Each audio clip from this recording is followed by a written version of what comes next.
আমার সন্দেহ, আমি কিন্তু অ্যাজ জার্নালিস্ট এটা চেক করতে পারি নাই, এটা আমার করতে পারার যোগ্যতা থাকা উচিত ছিল, কিন্তু যেহেতু আমি অনেক দূরে, আমি এটা চেক করতে পারিনি। আমার এটা হলো খুব সম্ভবত উনি ইউনুসের কি বলে, তার যে ফার্মগুলো আছে, যে লবিস্ট ফার্মগুলো আছে, সে কোনো লবিস্ট ফার্মের পাল্লায় পড়েছেন। কারণ এই রাষ্ট্রপতি কোনো কথা বলার কথা না।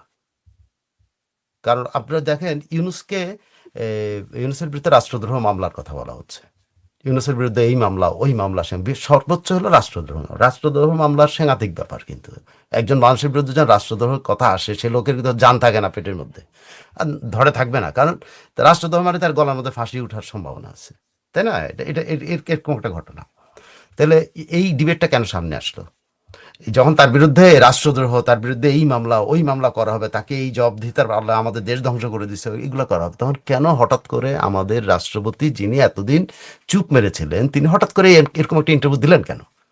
আমার কাছে প্রথম সন্দেহ হলো এটা ইউনুসের লবিস্ট ফার্মের পাল্লায় পড়ছেন, মানে কোনো না কোনোভাবে তাকে প্রভাবিত করে ইন্টারভিউটা নেওয়া হয়েছে।